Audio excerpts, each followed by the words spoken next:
নমস্কার বন্ধুরা, চলে এসেছি আরও একটি নতুন রান্নার ভিডিও নিয়ে। আজকে আমি রান্না করব স্টাফ করলা। তাহলে চলুন দেরি না করে রান্নাটা করে নেওয়া যাক। প্রথমে আমি কড়াই জল দিয়ে দেব আর দিয়ে দেব করলা। করলাগুলো আমি এখানে গোটাই রেখেছি, একদিকটা কেটে দানা বের করে নিয়েছি। তারপর দিয়ে দেব লবণ দিয়ে ঢাকা দিয়ে দেব। তারপর কিছুক্ষণ পর খুলে জল ঝারিয়ে নেব। তারপর একটা পুর বানিয়ে নেব। পুর বানানোর জন্য দিয়ে দেব কড়াই সামান্য তেল, আর দিয়ে দেব গোটা জিরে ও শুকনো লঙ্কা।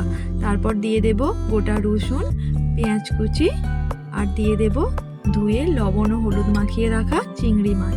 সব কিছু একটু ভালো করে ভেজে নেব। ভাজা হয়ে গেলে দিয়ে দেব সেদ্ধ করা আলু দিয়ে কিছুক্ষণ নেড়ে চেড়ে নামিয়ে নেব। তারপর শুকনো লঙ্কা ও চিংড়ি মাছগুলো হাত দিয়ে ভালো করে ভেঙে নেব। পুরটা দেখতে ঠিক এরকম হবে। তারপর ওপর থেকে দিয়ে দেব ধনেপাতা কুচি। এরপর কড়াই দিয়ে দেব বেশ অনেকটা তেলটা গরম হোক, ততক্ষণে আমি পুরটা ভরে নিই। আমি করলার মধ্যে পুরটা ভালো করে ভরে নেব। পুর ভরা হয়ে গেলে করলাগুলো একে একে দিয়ে দেব তেলের ওপর, দিয়ে ভেজে নেব।